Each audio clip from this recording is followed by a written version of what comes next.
Welcome to Category 5 Technology TV, episode number 331 for Tuesday, the 21st of January, 2014. It's January already? It's January. Uh-oh. Janvier, as they would say. Hey, I'm Robbie Ferguson. I'm Eric Kidd. Eric, what's coming up? I'll tell you what's coming up in the newsroom. A European spacecraft has awoken from its 10-year journey close to Jupiter. Is that European or European? Depends where you put the syllabic stress. I see. And it's about to do something amazing. We will tell you what. Or is that what? You thought, he thought, we thought your fridge was only good for storing leftover spam. He's Erica Lalonde. But now it can package it. It can package it up and send it to an inbox near you. Wow, that's something. We've got news about the latest exploit turning smart appliances into botnet super spammers. Okay, Nintendo released a report on Friday, and by Monday their shares plummeted by 18%. Find out what they said tonight on Category5TV. Also, there's a controversial proposal being considered by Waste Diversion Ontario that could reduce the efficiency of battery recycling in our beautiful province, and we won't have it. Stick around, these stories are coming up later in the show. Thanks. Hey, you're welcome. All right. Hey, tonight we are going to tackle the mailbag. We are going to, it is full. We're going to get right in there. You guys are going to control the topics. You're going to control the questions. You're going to control the comments. You're out of control. All about you. They are totally in control. Okay, I am out of control. It's going to be awesome. And both Robbie and I decided to grow our hair a little bit. So much time, so little to do. Wait a minute. Flip that. Reverse it. Thank you. Don't go anywhere. This is going to be a great show. This is Category 5 Technology TV. Starring Sasha Dermatis,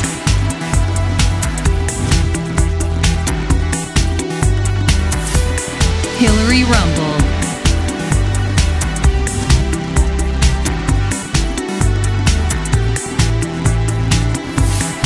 Krista Wells,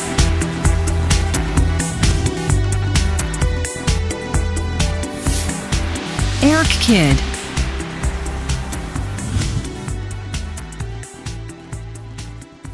and your host, Robbie Ferguson.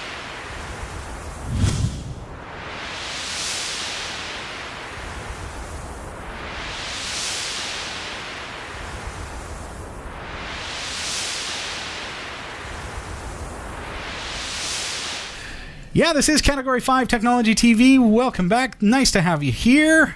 Hey, it's nice to be here. All right. Well, Category5.TV. Did you know it is a member of the Tech Podcast Network? If it's tech, it's here. Cat5.tv/TPN and the International Association of Internet Broadcasters. Cat5.tv/LAIB. IA. It's internet. I thought that, but okay. You know what? I'm at that awkward age. I know. I need these specs fixed. I know. Okay. I know. Are we having fun yet? Blame it on the specs. You don't even know if I actually sang that or was I lip syncing? Well, Brittany, I don't know. Hey, don't forget to check out our mobile website. Scan that code. That's going to take you over to m.cat5.tv. Live streaming video, live streaming audio, on-demand video. Wow. All that cool stuff. And we have Wirecast 5 Pro that we're going to be giving away here at Category 5 Technology TV. You've been hearing about it for the past few weeks. We're still taking your ballots. We've got a lot last week following our presentation about DSLR cameras. So there's some stiff competition there for that copy of Wirecast 5 Pro. All right. All you got to do is email me live at Category5.tv. Include in the subject line, I want Wirecast. And in the body, I need your registered viewer name on Category5.tv. If you're not already registered, that's okay. All you have to do is go to Category5.tv. You can register. It's free. We do not share your personal information with anybody. And we actually added it to our policy this week that we're obligated to say, unless required by law. But it's like... Right. Really? Who's going to call us up? Hey, I need to know this. This is I'm a police officer. I need it's to know NSA, this could guy's be. email address. No, it's not going to happen, right? Not going to happen. We don't share it with anybody. Plain and simple. Eric, I love your new shirt. How do you like my new shirt? Where'd you get that? Did you know you could get this new Category 5 merch at the new Category 5 merch store? Okay, it's been launched. Shop.category5.tv. Can I bring it up? Yeah, what? I don't know. Can you?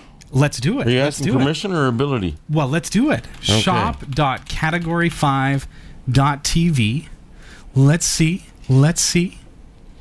If you got a sticker or other swag from our Indiegogo campaign, please review it. You can get on to shop.category5.tv and place your I review. should put one of those on my Martin guitar case. There you go. Look at that. There's our merch store. All Lots right. of shirts and swag to increase your own Oh, I swagger. thought you had... Okay, never mind. What? Nothing. I'm not... Thought I had what? Nothing. All right. I'm not repeating what right. my mind told me. And it's rare when I actually filter before something comes out of my mouth. Very rare. You know, rare that I actually filter, but this Must be a time I good did. day. Yes, Must be a indeed. good day. What do you think? I'm excited about the Category 5 merch store. You can read all about it on that site. Like if you go to shop.category5.tv, it's good quality gear. Like this is the contrast stitch tee in dark chocolate. This is available. It's a men's shirt. We have multiple different colors, and it's high quality, eh? High quality. Like that's a really good shirt. This kid's is an extra large. Fits Just- well. just Looks saying. good. And so you can get one of those. Get onto our store. But here's the thing, and I say but meaning however. However, and yet, no, that doesn't really work. No. Grand opening. It's our grand opening today, folks. So as you go to the store, think, hey, want that shirt, want that sticker, want 5 of those stickers even, which, by the way, are already on sale for $4 off. But you can also apply another 10% off your entire order just by typing in grand opening. All one word, all lowercase. so that is the coupon code. As the is coupon code. That's your coupon code. Grand opening. Grand opening, all one word, all lowercase. That's going to give you 10% off your entire order, and that will also be on top of. That's a heck of a sale deal prices. at twice the price. I know. So it's a fun way to support the show. And what do you have to do to get one of these way cool 6-inch premium vinyl You logo go to stickers? shop.category5.tv. Okay, there you go. You add one to your cart. You enter your coupon code. You get a little bit more of a discount. And we send it to you. Sweet deal. There you go. How do you like that? Of course, he didn't actually see me slide this one under my I saw keyboard it. and run away You with take it. it out of his pay. Uh-oh. Now I've got negative pay. I know. You owe me. How did that work? Well, hey, tonight is a viewer question extravaganza. You know that I love to receive your questions. Thank you for emailing us live at category5.tv. But also get into our chat room right now if you like. It is Category 5 on Freenode. A couple people wondering in the chat room, will they ship global? Yes. Anything from our store can be shipped anywhere in the world.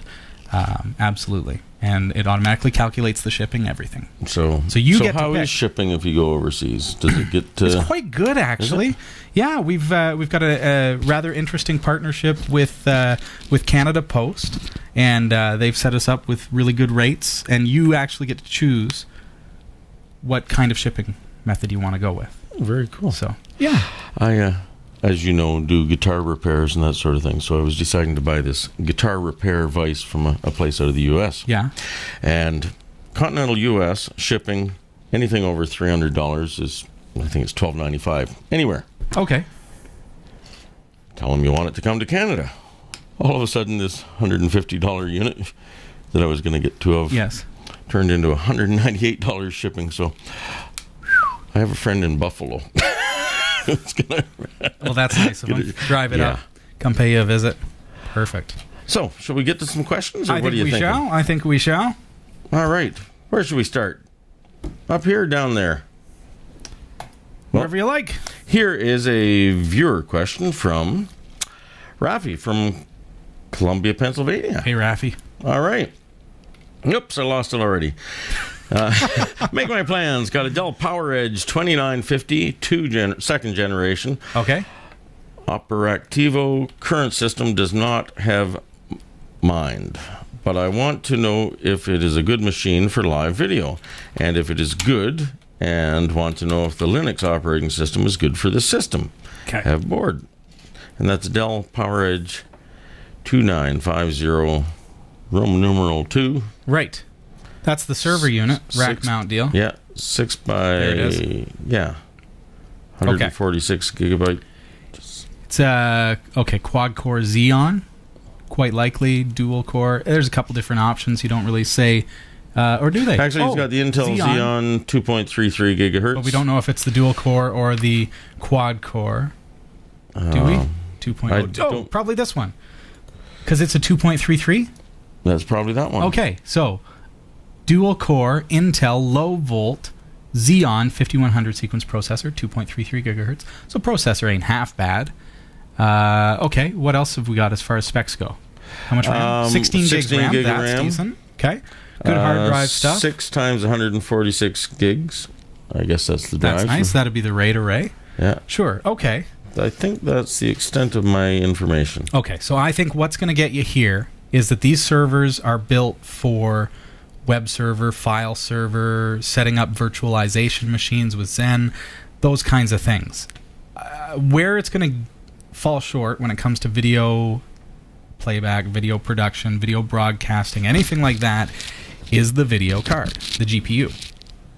These days, a lot of stuff is graphic accelerated, so it taps into the graphic processing unit, the GPU. It's a chip on your video card that it's able to utilize because it's really screaming fast, and it's built specifically for graphic encoding and decoding, and it's very screaming fast at those things.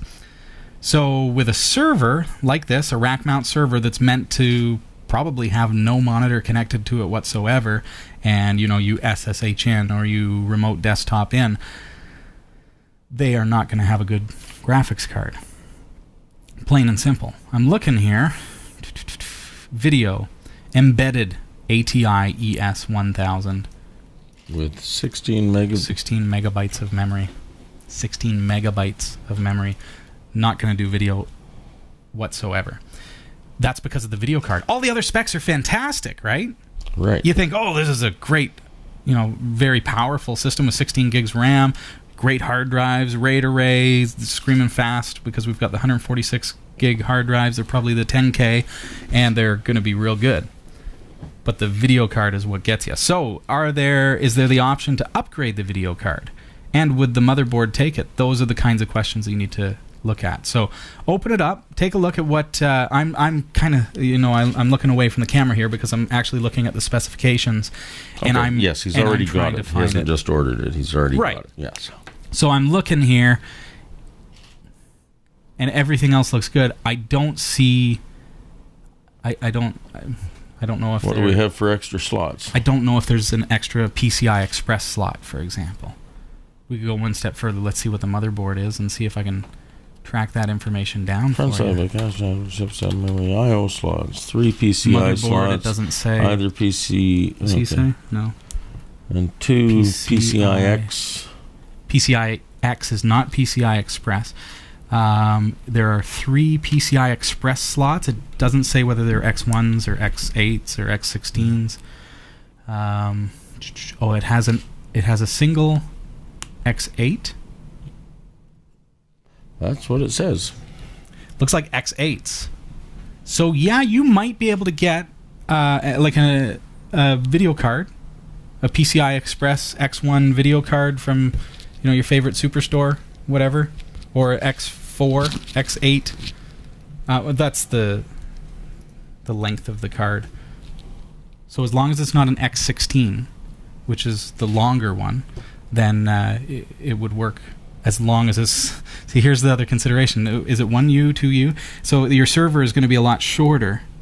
The form factor is shorter. So a desktop card, you can't plug it in because you then couldn't put the lid on it because it's too tall, right? So you'd have to find a short form factor or low profile graphic card that's PCI Express X8, and that would do it. So look for something in there, hop into a store and see what you can find. And I like to go into a store where you can actually look at the stuff. We have like Canada Computers here in town, which is kind of it's kind of a good little place because it's got so much stock that you can go in, you can pick stuff up, you can look at it, you can open up the box and see the actual card and say, oh yeah, that'll work, and then you can decide whether you want to buy it or whatever you want to do. So good luck. Hope that helps. Graphic card is going to be your bottleneck at this point for video. So open it up, find out how Linux, much yes, room you put have. Debian on it. It'll love Debian. All right. So here's Thanks for the question. Sorry, we're also watching the chat room. It's fantastic. I don't even know what you're talking about, Jot. We're gonna have to go back a bit. Gonna have to backtrack. Okay. All right. Hey, Robbie and crew. Hey. And this is from our good friend Roy W. Nash. Roy. So there we go. That was Vishing. Vishing. Voice phishing. Voice phishing. Hello. I was vishing. I'm I was calling fishing. from Microsoft, and I need remote access to your computer. Don't laugh. I had a friend. It happens. He gave them everything but a social insurance card number before he actually realized, hey, wait a minute. This is kind of weird. But it was he had to cancel his credit card. He had to cancel his bank. It was terrible. And neither Norton nor Microsoft is going to call up and say, hey, we noticed there was a virus on your computer, and if you give us all your money, we can get rid of it. And that's why we like to talk about this kind of stuff. Some viewers already know this stuff, and so they say, oh, they're not going to talk about phishing and vishing again, are they? Fact is, ESET is a fantastic antivirus. It's not going to protect you from this.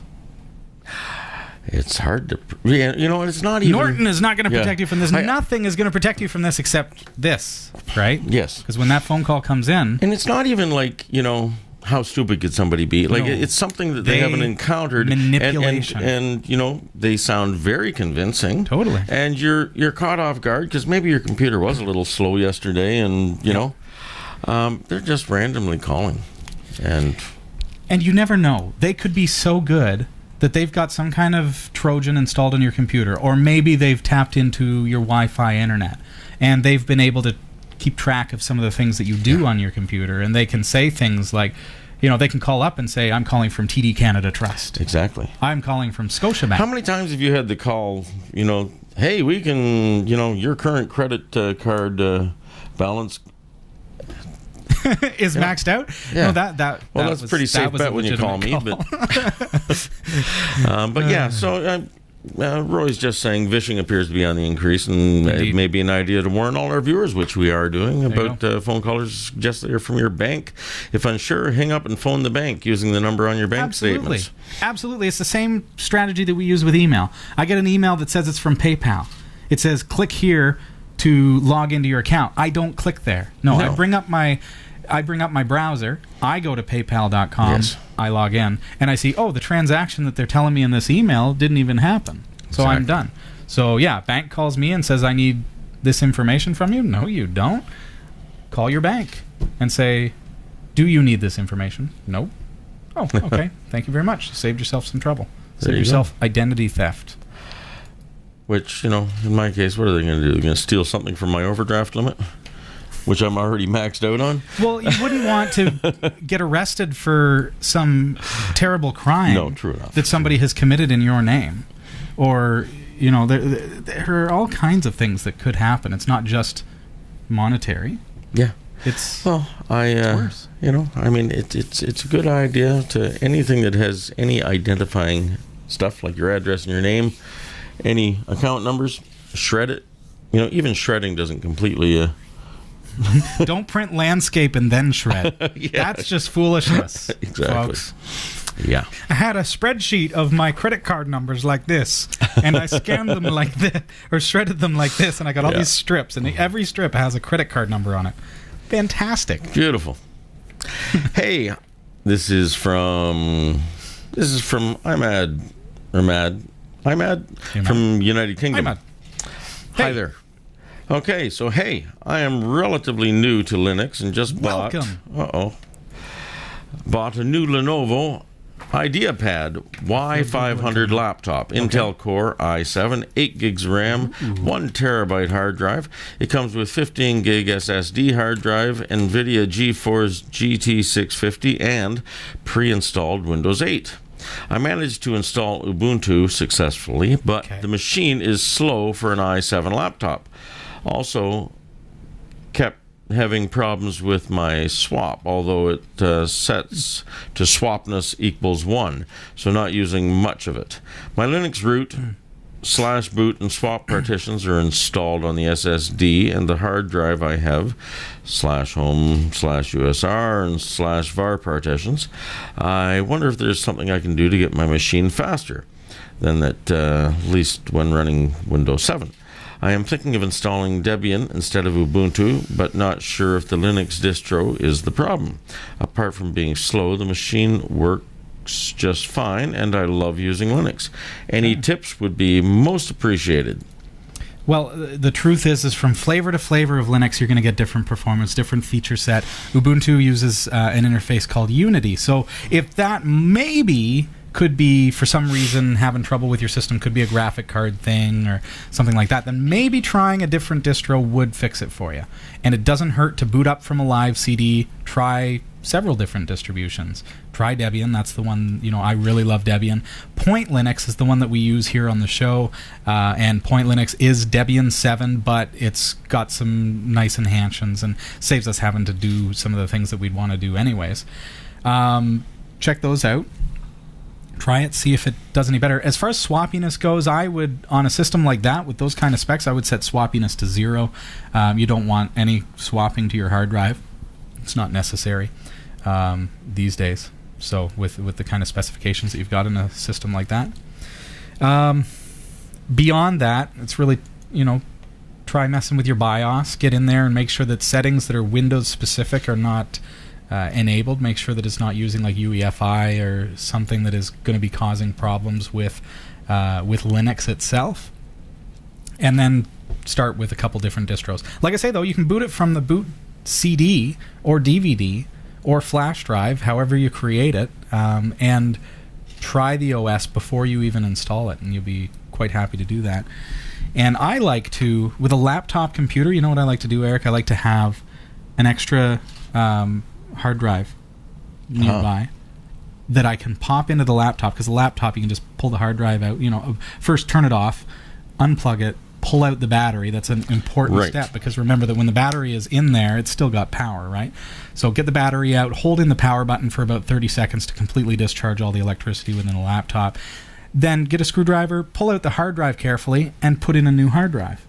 Just a separate hard drive. It doesn't have to be a good one. And the reason that I do that is because then I've got a test system. So now I can install all different kinds of Linux, and I'm not affecting my Windows 8 partition or Windows 7 partition, if that's the case. And hard drives are pretty cheap.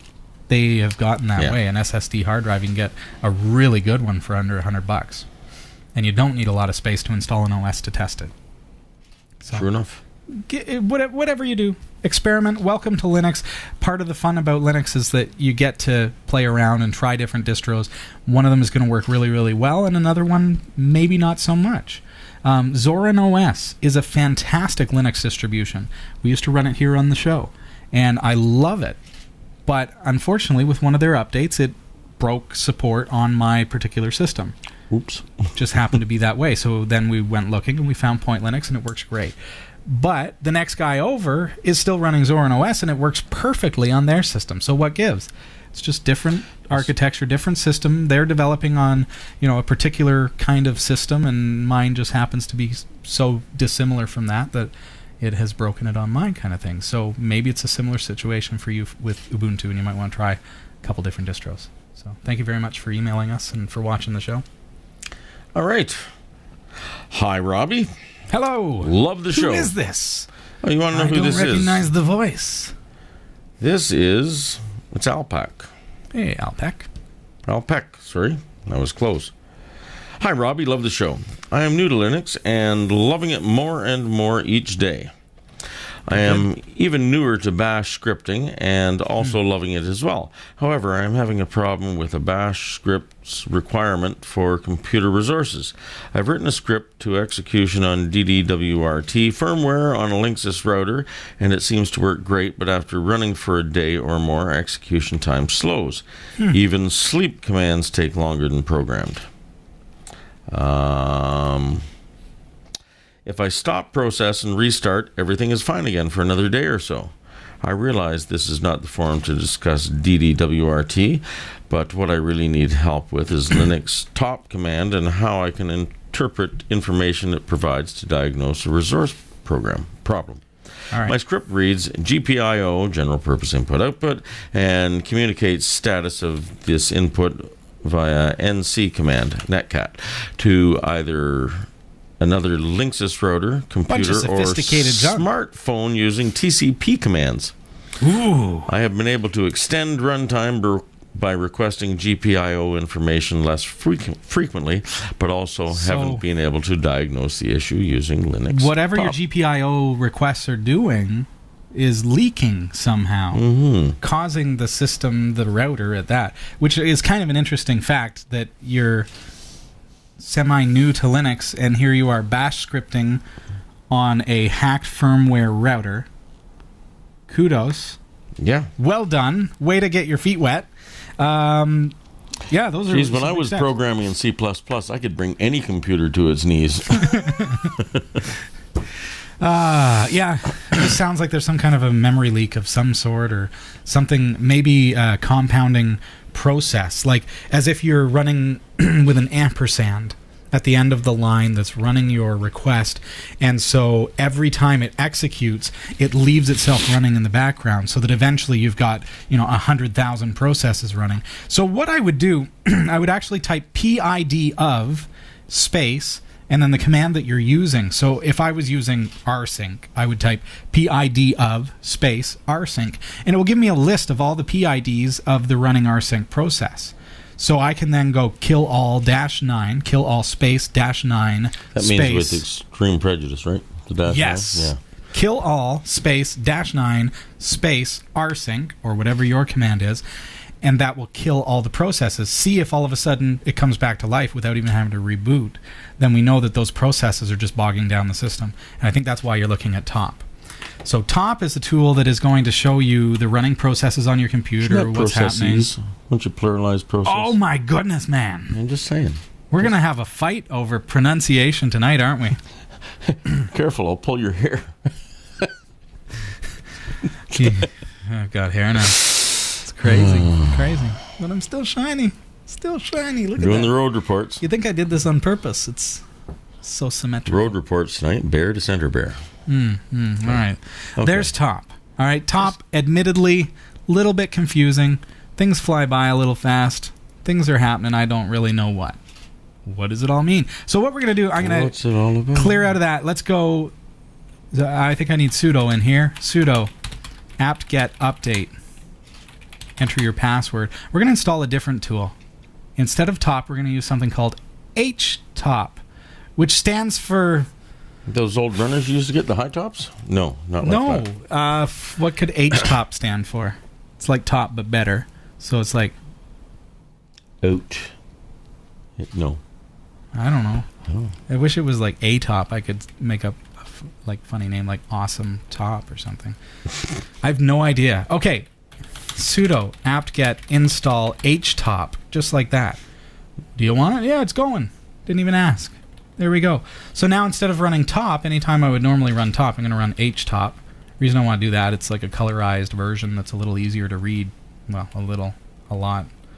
So htop. Look at that. Much easier to get, right? It's the same thing, but it shows me my CPUs. There's my 4 CPUs and what they're doing. There's my load average over here, which is, current minute, 5 minutes ago and 15 minutes ago. And then there's all my running processes and what's going on. That's awesome that I've got something running on Z colon, as if I'm on Windows. That's great. Obviously a wine process. So... Could it be Hypertop? Could it be hypertop? How about hyper-threaded top? That was a suggestion from Revchenk. RevDjenk.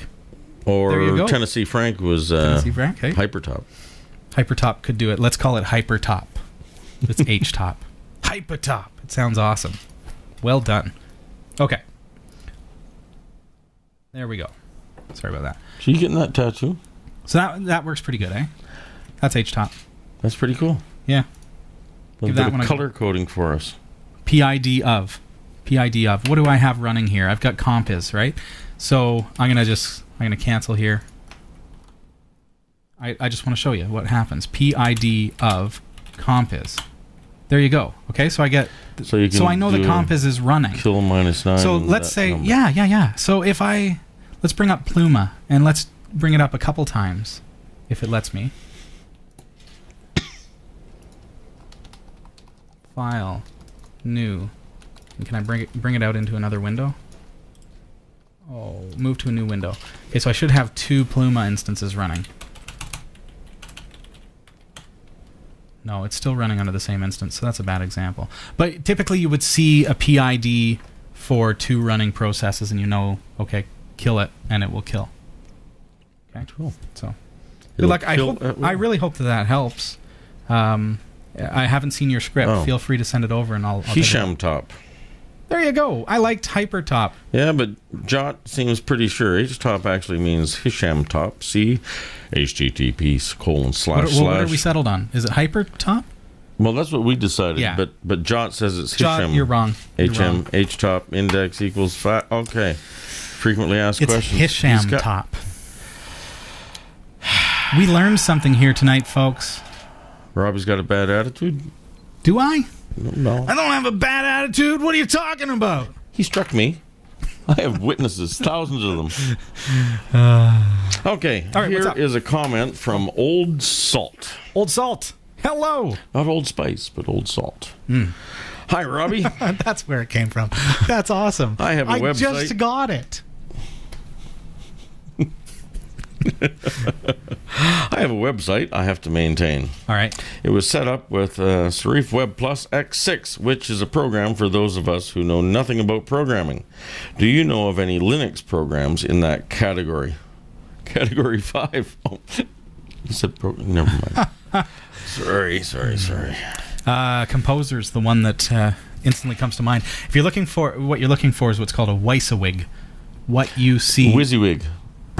WYSIWYG.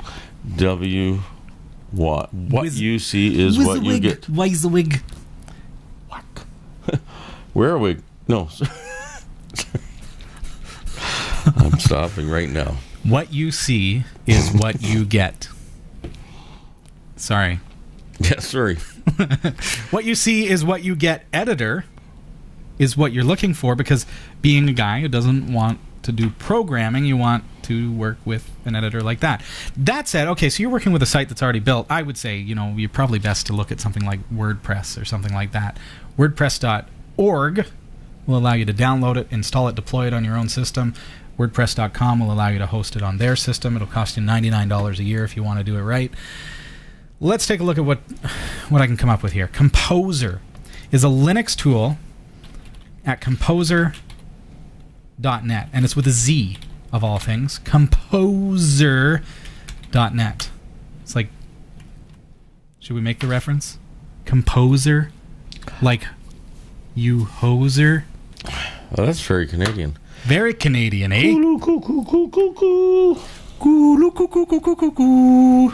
Take off, hoser. Sorry. All right. I don't know how many copyrights we just breached, but we use a love beer. you guys. Yeah. There you go. I mean, Composer screenshots. Let's take a look. I'm not going to install it for you. You can go about and play around. But there you go. It's a WYSIWYG editor. WYSIWYG editor.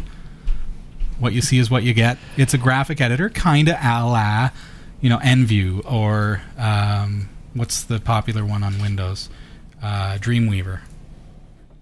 Front page. Wow.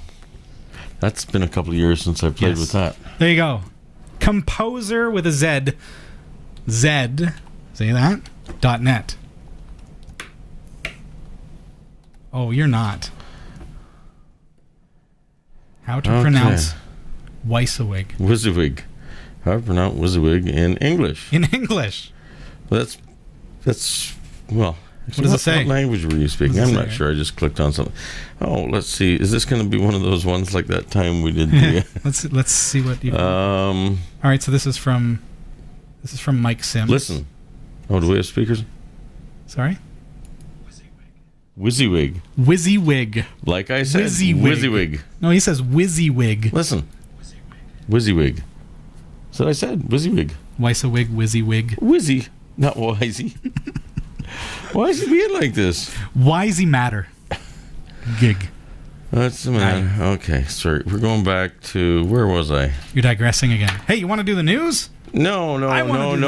Tennessee Frank wants to talk about Moosehead or Labatt's Blue. Canadian beverages. I hate to say it, but I'm a Ferguson. We're going straight to Dublin's Gate. Oh. Yeah. St. James Gate. Actually, I had a question from the Orangeman from Ireland. Can I do that, or you want to do news? We can do news. Yeah, we will. We'll do news. Well, kids, here it is. It's time. Here are the top stories from the Category5.TV newsroom. After a 10-year journey, Europe's Rosetta spacecraft ended its hibernation yesterday in preparation for an unprecedented mission to orbit a comet and dispatch a lander to the surface. Wow. Rosetta's onboard alarm clock was set to go off at 10 a.m. Greenwich Mean Time, but it took the spacecraft 7 hours to warm up its star tracking navigation gear. Sounds like you on a Saturday morning. Pretty much. So it took several hours to warm up the star tracking navigation gear, fire up rocket thrusters to slow its spin, turn on its transmitter, and beam a message back to Earth. The probe, presently located about 500 million miles from Earth and just shy of Jupiter's orbit, is so far away that its radio transmissions, traveling at the speed of light, take 45 minutes to reach listening stations in California and Australia. Way to go, humans! Yeah. Seriously! That's an accomplishment. That is like HAL right there. I'm going to nickname it HAL. HAL. Almost to Jupiter? That's pretty cool. Nice. Okay. Now, where was I?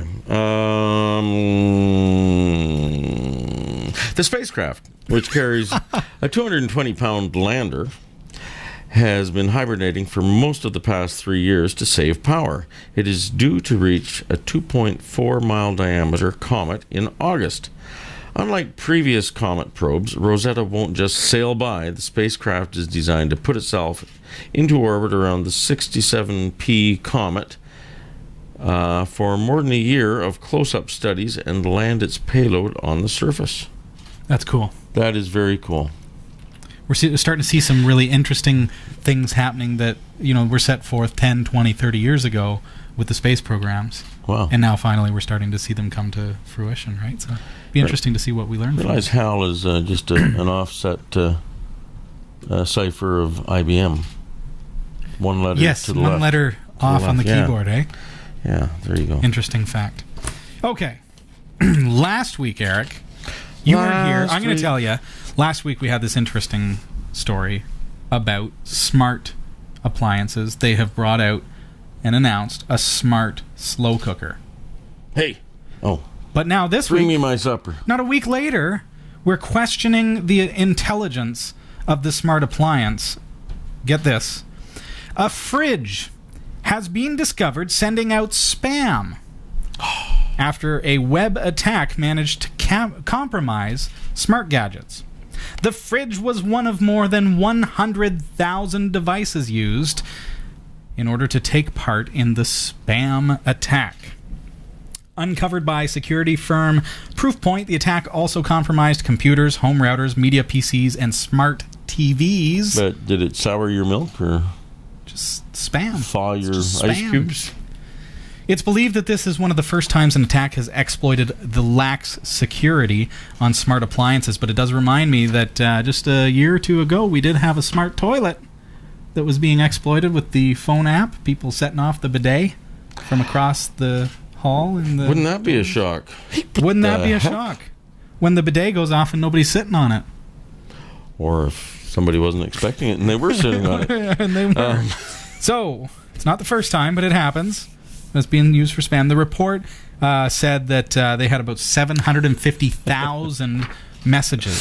750,000 messages sent out as a part of this junk mail campaign. The emails were routed through the compromised gadgets. Wow. Imagine opening up your fridge and there's a whole bunch of email going out from the thing. About 25% of the messages seen by researchers did not pass through laptops, desktops, smartphones. Instead, the malware, in fact, managed to get itself installed onto smart devices such as kitchen appliances, the home media systems on which people copy their DVDs, and web-connected televisions. Well, What's the world coming to? What's it coming to, folks? Well, I'll tell you what's coming on Friday. What's coming? Nintendo said it expects to make an operating loss of $335 million for the financial year ending 31st of March, 2014. The company blamed company blamed weaker than expected sales of its Wii U console during the holiday season for the downgrade in its earnings forecast. As a result, it lowered its global Wii U sales forecast for the business year from 9 million to 2.8 million units, a cut of nearly 70%. Okay, that's crazy. Nintendo also reduced the sales forecast for its 3DS console from 18 million to 13.5 million units. As a result, Nintendo shares plunged as much as 18% yesterday. Yikes. Now, Take that. Admittedly, it's been a tough year for Nintendo. Admittedly, right? They lost their fearless leader, of course. But really, with Nintendo Wii, is it really about all the games? I mean, was Netflix not one of the big selling points for Wii? Netflix was a new thing at one point, about the point when Wii came out, right? So, yeah, Wii sold a lot of units. Netflix... Wii didn't come out. That was Wii. Netflix was reasonably new to the point where there weren't smart TVs, there weren't Rokus, there weren't other devices with Netflix on them. There weren't a lot. You can watch there were some. Netflix lots of different places now. Now, everybody's got every other device that has Netflix on it, so what's to make me go out and buy a Wii U? It's not the games, because PS4 is going to, kick those. Is Mario going to come to the mobile platform? We don't really know at this point. It's me, a Mario. I think it's about time, Mario, for you to come on to the Android platform. Come on. Come on, Mario. Come on. Well, Raw Materials Company is an innovative Ontario-based company that offers ethical battery recycling and waste management services. They're a partner of Eco Alkalines Batteries, which are committed to environmental stewardship. They use a mechanical process that crushes old batteries to separate out all of the component materials. 100%, get this, 100% of each battery is reused, and 92% of it is upcycled. It was a good thing. What's upcycling? Upcycling is basically taking the raw materials, making new product out of those materials that would otherwise have been waste material. Okay. So this is material that would have had to go to a landfill. They have been able to reuse by creating new product. Wow. So 92% and 100% recycled. So very good stuff that these guys are doing. Raw Materials company's process to recycle alkaline batteries creates negligible greenhouse gas emissions and produces zero secondary waste. None of the component materials at all are sent to a landfill. Waste Diversion Ontario, who oversees Ontario's waste diversion program, is actively considering a controversial proposal from Call to Recycle that could potentially put Raw Materials Company, the one we were just talking about, out of business. The revelation has been received with concerns ranging from potential job losses, compromised environmental standards, and questionable environmental ethics. Here's the thing, Call to Recycle, who represents major battery brands Duracell, Energizer, they have historically been using the smelting process to recycle their batteries. This basically means, unlike the Raw Materials Company's method of doing it, they're melting it down. Gas. They're melting it down, they're creating greenhouse gases, and they're extracting the raw metals as much as possible through this process. But a portion of each battery gets converted into greenhouse gases, and there is a heavy metal-rich byproduct called slag that's left behind. So smelting is cheap, but it's environmentally, the performance of smelting is very poor. Not efficient. Not at all. From an environmental point of view. Michael Scott, the CEO. Michael Scott is the CEO of Waste Diversion Ontario. He acknowledges that there's a potential of an impact on jobs as well as the environment, but he claims that they are required by law to consider Call to Recycle's plan seriously. Lionel Lalonde, one of our friends from Eco Alkaline, says that while Call to Recycle may be able to quote a lower bid, the cost to the local Ontario economy and the impact on the environment will far outweigh the perceived benefits of a reduction in government spending. Time is going to tell what the outcome of this proposal is, but in the meantime, you can get on over to cat5.tv/eco to find out more. And of course, you can also email them off of that website, cat5.tv/eco, and let them know what you think. Share your support of ethical battery recycling here in Ontario. All right. And those are the top stories from the Category 5 Technology TV newsroom. You can get the full stories at category5.tv/newsroom. The Category5.tv newsroom is researched by Roy W. Nash with contributions by our community of viewers. If you have a news story that you think is worthy of on-air mention, email newsroom@category5.tv. For the Category5.tv newsroom, I'm Eric Kidd. I'm Robbie Ferguson. Hey! Welcome to Category 5 Technology TV. Thanks for sending in your questions. We have no time to do anything but. We love it. Live at Category5.tv. Hey, chat room. Hey, Cliff H. Tennessee Frank. Masterminds. Can we say hey to some of our newly registered viewers on Category 5? Category5.tv. Get over to that website, friend. Go over there. It's absolutely free. It's amazing. You're going to get, like, years of video. Did you get a bad accent somewhere along the line? I have many bad accents. In the Would you water? like to hear more? No, we've heard enough. Okay. Oh, sorry. I Just my own bad accent. Okay. Is he Scottish? Is he Irish? Is he Canadian? You never really know. Well, Orangeman from Ireland is He's just a lucky Robbie I didn't Ferguson. try and do my, yeah. Okay. Wait. Okay, you got it. Yes. Well, why don't we just say hi to Timberland? Hey, Timberland. And 0x129. Hello. Can I do one? Yeah. Rakash. I was wondering how you're going to pronounce that. I would say Rakash. Thanks for joining us here at Category 5 Technology TV. Matrix 5. It could be Rocco She. We're just gonna hit it. If we get your name wrong, I'm sorry. I'm going Email with... us phonetics. Did you do Matrix 5? I did. How about Loki 1? Or Loki? Loki. Hey. No 9-to-5 blogger 247. Wow. No 9-to-5 blogger 24/7. Don't blog just 9 to 5. Blog all the time. Oh. Welcome. Ollie Ginge. Apparently they have a very active blog. Let's go and check it out. All right. Okay. Ollie Ginge? Hey, Ollie Ginge. Hey. Nana Deborah.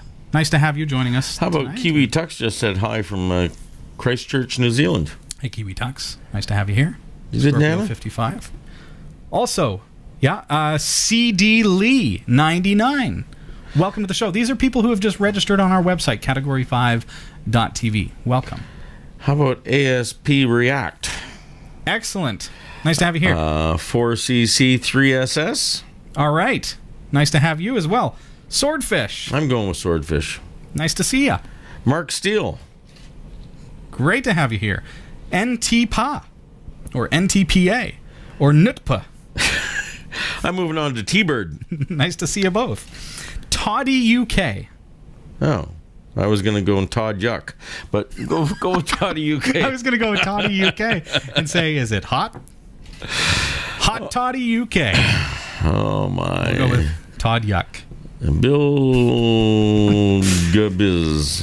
All right. Bill Gibbs. Yeah. All right. Hey, Bill. TBI Technologies. There you go. I'm going with that well one, done. yeah. Very well done. A Frenzy 4. A Frenzy Nice 4. to have you here. And finally, Kahatawita. nice to have you here. Yeah. Kawatawahita.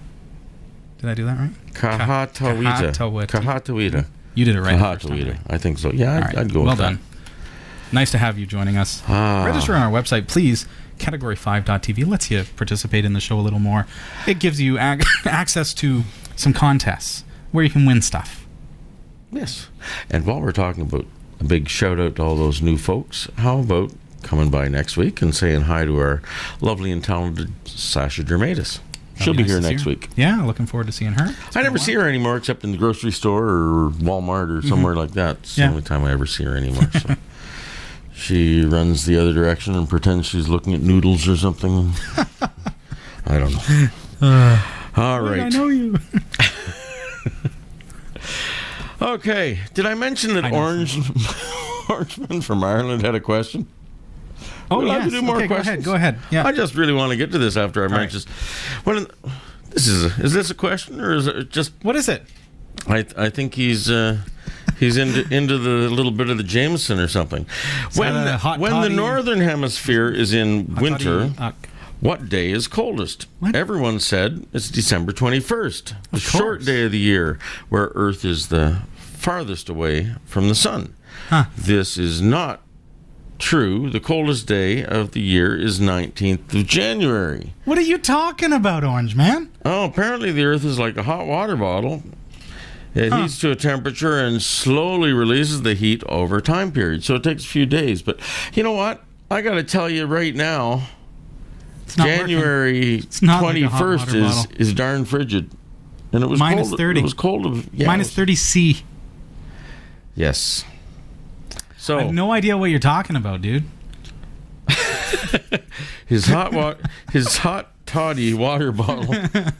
Thank you for the comment. All right. We're just playing with you. He's confused now. All right. Okay, well, let's go to Charles Choi from Los Angeles. Hey, Charles. California.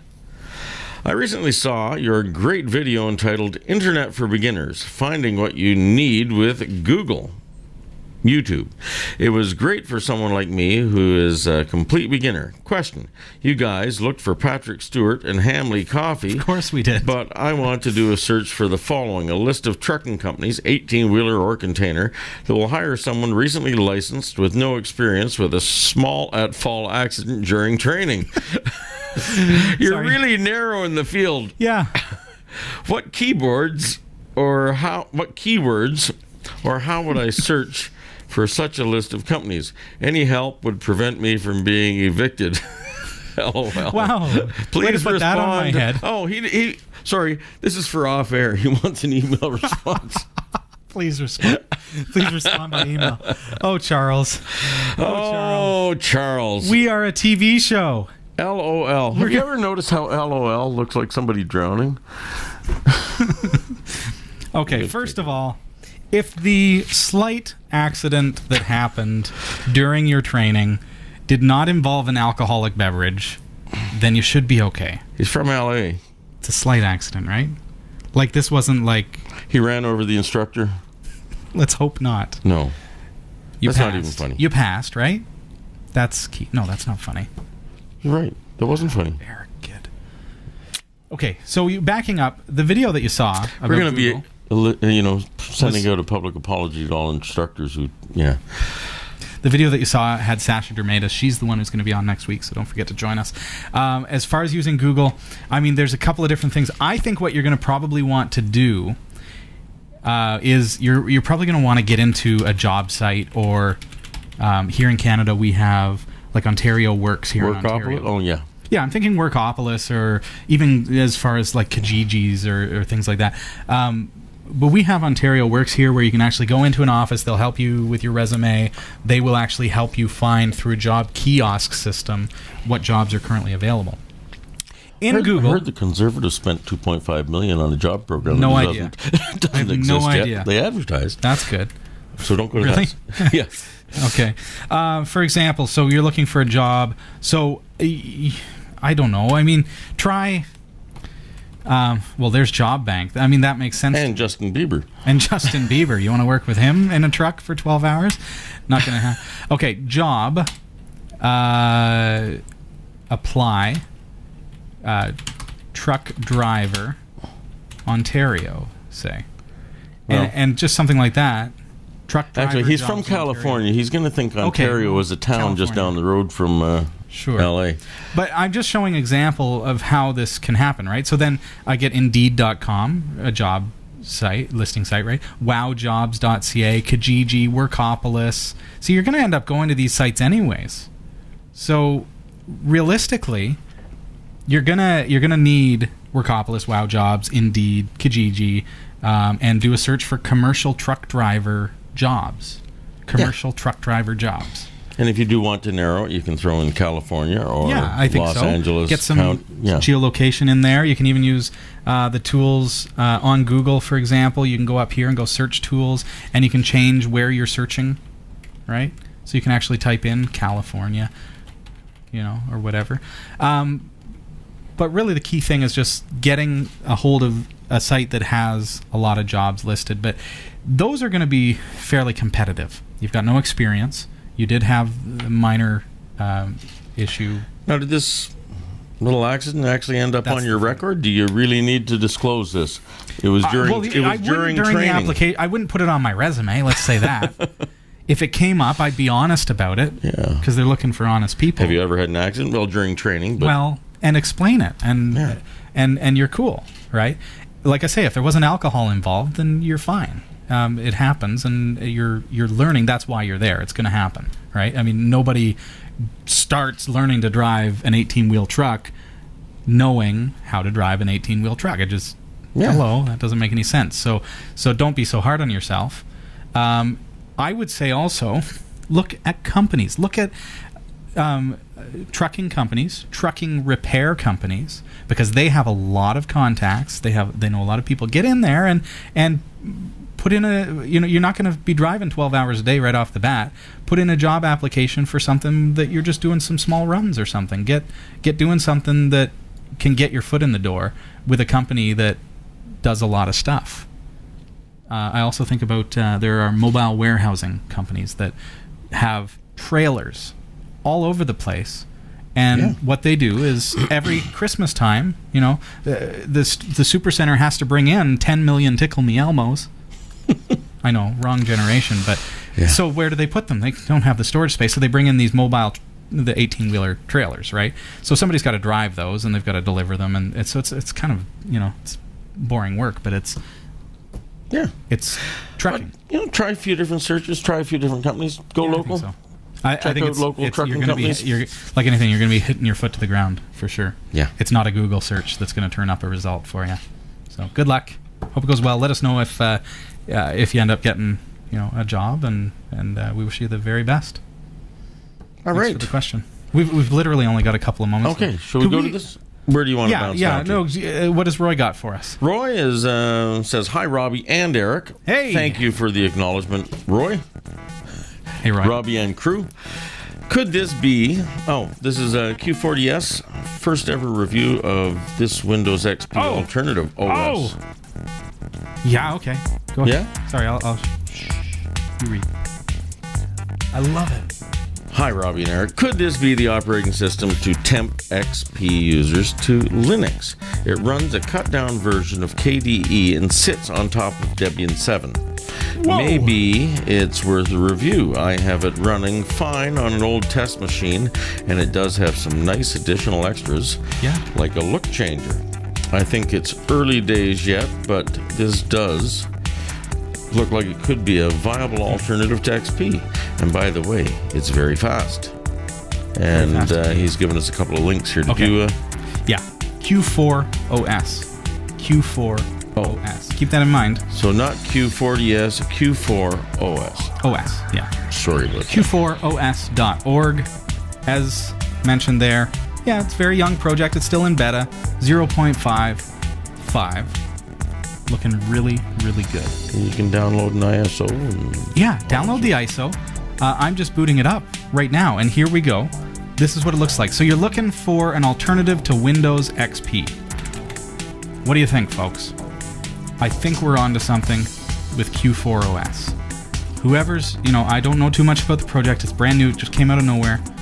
And I gotta say, if you've got a family member, a friend, a loved one anyone who is thinking I got to buy a new computer because Windows XP ends on April 8th. No, I can't do that. Well, I can't switch to Linux. So what's happening? I don't want the learning Just no curve. more support, or It's gone. just It's gone. Yeah. You can't run Windows XP beyond April 8th. If you're curious about it, go to linuxtechshow.com, watch the video there, and learn all about it. This looks like it could be a viable alternative for somebody who's looking for a Windows XP alternative. It's Linux, so you don't have to deal with viruses and all that stuff. Looks pretty promising. So that's all the time that we have tonight. Q4os.org. Thank you, Rob Gore. Thanks to everyone else who sent that in as well. yeah. That's it. That's all the time we got. Thanks, Eric. Buddy. Hey. Thank you. Thanks Hope for you had a having fun me. time tonight. And I will be back next week with Sasha Dermatis. Don't forget to check out our new store. It's shop.category5.tv. This shirt can be way yours. sexy shirt like this one here. Just like that. Just like that. Yes, indeed. And you can get a way cool one of these too. Stickers. Get them both at the same time. Save on shipping. Love it. All right, folks. Have a great week. I'll see you next Tuesday. Eric, always a pleasure. I'll be watching. See ya. See ya. We hope you enjoyed the show. Category 5 TV broadcasts live from Barrie, Ontario, Canada every Tuesday at 7 p.m. Eastern. If you're watching this on demand or through cable TV, check out the local show times in your area at Category5.TV and find out when you can watch live and interact in the community chat room. Category 5 is a production of Prodigy Digital Solutions and is licensed under Creative Commons Attribution 2.5 Canada. We'll see you next time. Thanks for tuning in.